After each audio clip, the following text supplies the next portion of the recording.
काशी की अनसुनी कहानी, बाबा बटेश्वर नाथ की दास्तान, गंगा के उत्तर वाहिनी तट पर। भागलपुर जिले के कहलगांव अनुमंडल के अंतिचक पंचायत में एक ऐसा स्थल है जो इतिहास के पन्नों में चमकता है पर वर्तमान की धूल में खो गया है। इसी स्थान पर स्थित है बाबा बटेश्वर नाथ, एक अति प्राचीन शैव धाम जिसे कभी गुप्त काशी कहा जाता था, जहां भक्तों की आस्था और साधकों की साधना सदियों तक एक दूसरे में घुलती रही। लेकिन ये स्थल सिर्फ एक और मंदिर नहीं है, ये एक अद्वितीय चमत्कार है, क्योंकि यहाँ शिव के ठीक सामने माँ काली विराजती है।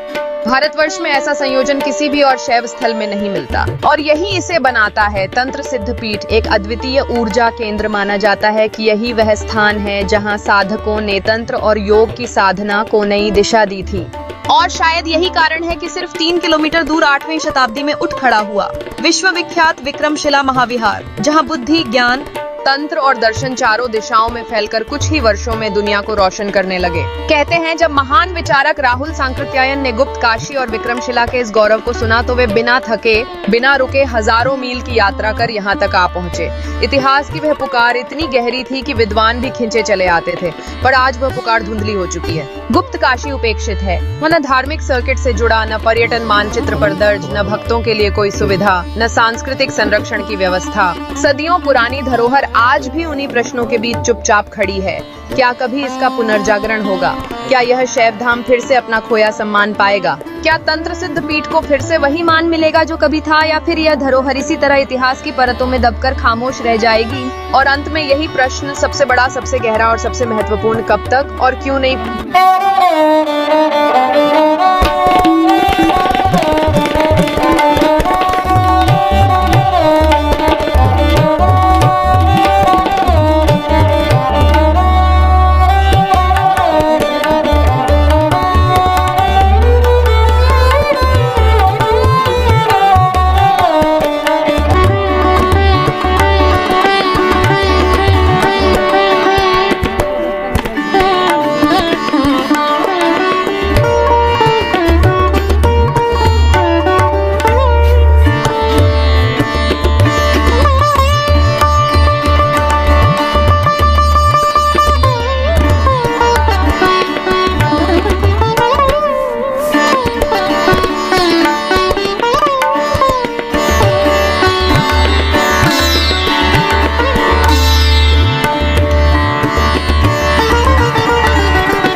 आप परिभ्रमण में आए बटेश्वर, बस्तर फलक मूर्तियां देख के आपको क्या लगा?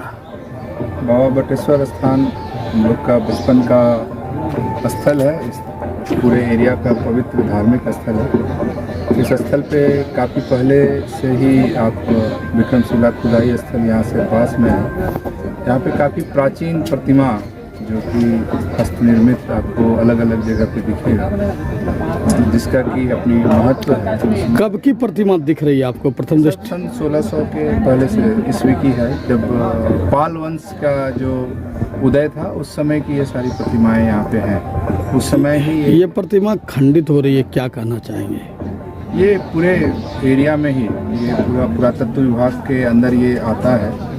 हमें उम्मीद है कि पुरातत्व विभाग से बातचीत करके इसको संरक्षित करने का प्रयास किया जाएगा। और पुरातत्व विभाग को हम लोग भी, बटेश्वर स्थान को मुझे याद है बचपन में सुनते थे, यहाँ पे चीनी मिट्टी का कारखाना था और उसको बंद ही इसीलिए करा दिया गया था क्योंकि हमारे बाबा बटेश्वर पे उसके संचालन से कुछ नुकसान होने का संभावना था। तो पहले ऐसे यहाँ के ग्रामीण स्तर के लोगों ने किया है। आगे इसको अगर सरकार के द्वारा और ग्रामीणों में भी एक जागरूकता फैलाई जाए कि इस तरह के जो प्राचीन ऐतिहासिक चीज़ें हैं उसका संरक्षण हर कोई मिलकर करे और इसके करने के लिए हर कोई प्रयास करे। धन्यवाद। सी है, ऐसी यही बनना था थोड़ा बहुत जमीन के कारण ये काशी नहीं बन पाया। गुप्त काशी है बाबा के ठीक सामने माँ पार्वती का प्रतिमा ना होके माँ काली की प्रतिमा है। कहीं ना कहीं ये दर्शाता है कि ये सिद्ध तंत्रपीठ है, क्योंकि विक्रमशिला भी यहाँ से 3 किलोमीटर आगे विक्रमशिला है, जो तंत्र शास्त्र के प्रवक्ता से पढ़ाई होती थी। बाबा वशिष्ठ मुनि ने यहाँ वर्षावास भी 3 महीना तक किया था। इतना पुरातात्विक महत्व की चीज और उपेक्षा का दंश, क्या करना चाहिए? आप देखिए, भारत में 3 जगह पे ही उत्तर की ओर गंगा बहती है, जिसे उत्तर वाहिनी गंगा कहते हैं। एक तो काशी विश्वनाथ है, दूसरा अजगैबी बाबा के पास में उत्तर की ओर गंगा बहती है, तीसरा ये पवित्र स्थल है जहाँ बाबा बटेश्वर हैं और यहाँ पे उत्तर वाहिनी गंगा है। तो इसका धार्मिक स्तर पे काफ़ी महत्व है, और धार्मिक स्तर पे महत्व होने के कारण ये उस हिसाब से जितना इस क्षेत्र को ध्यान देना चाहिए वो नहीं हो पाया है। ये तंत्र साधना का केंद्र रहा है। जब आप विक्रमशिला, नालंदा और तक्षशिला 3 प्राचीन विश्वविद्यालय थे, उसमें से एक विश्वविद्यालय यहाँ थे।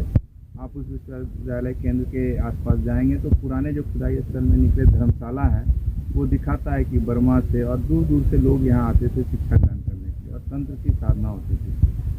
इस परिसर का, इस पूरे एरिया का, इस क्षेत्र का धार्मिक महत्व है, ऐतिहासिक महत्व है, और इसकी संरक्षण तात्विक महत्व भी। ये तो उस विभाग के अंदर ही आता है। काफ़ी महत्वपूर्ण स्थल है।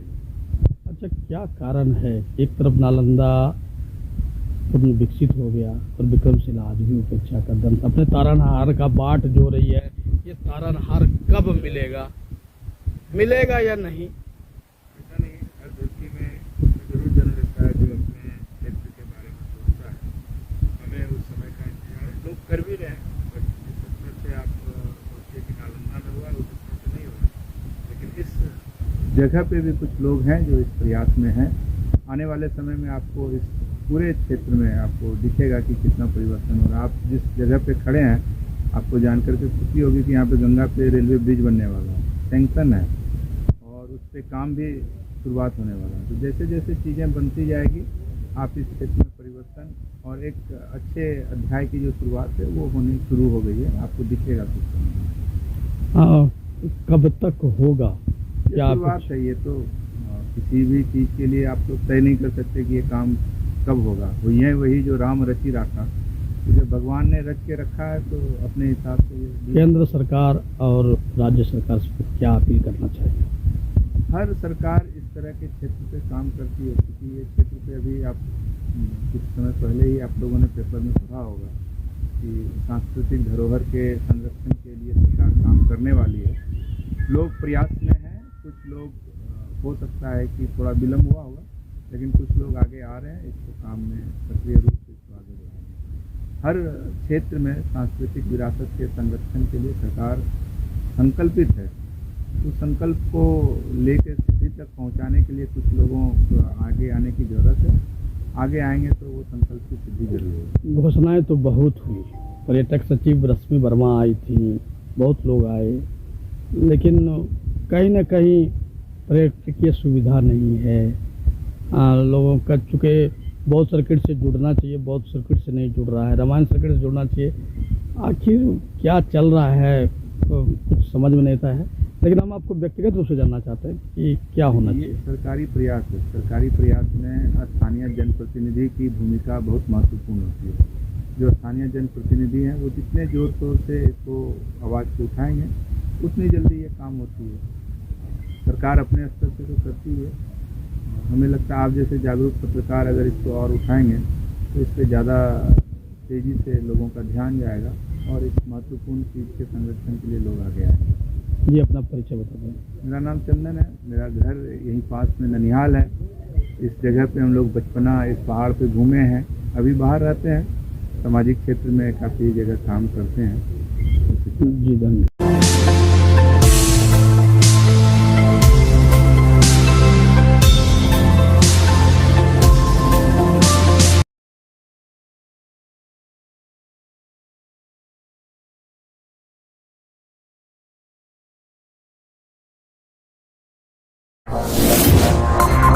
M News Live.